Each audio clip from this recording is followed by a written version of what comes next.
Kryeministri Edi Rama në një takim me të rinj të punësuar nga programet e nxitjes së punësimit ka ndarë disa të dhëna për Shqipërinë sot dhe për parimin që ka bërë me mbështetjen e dhënë për të rinjt. Sipas tij, Shqipëria sipas OECD, burim shumë serioz të dhënash dhe vëzhgimesh, është shteti që zë vendin e parë në rajon për shërbimet e punësimit dhe kjo është pozitive sepse flet qartë që puna që kemi bërë këto vite për të ndërtuar një skem shërbimesh punësimi na ka dhënë një rezultat inkurajues. Janë 7 programe që funksionojnë sot për nxitjen e punësimit, që mbulojnë të gjitha kategoritë dhe që shkojnë nga praktikat profesionale tek formimi në vendin e punës, nga vetë punësimi, siç e dëgjuat edhe këtu,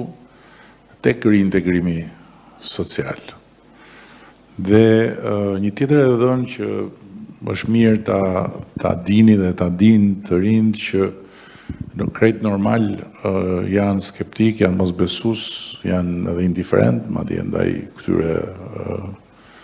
skemave ose këtyre fjalëve, është që në vetëm 5 vitet e fundit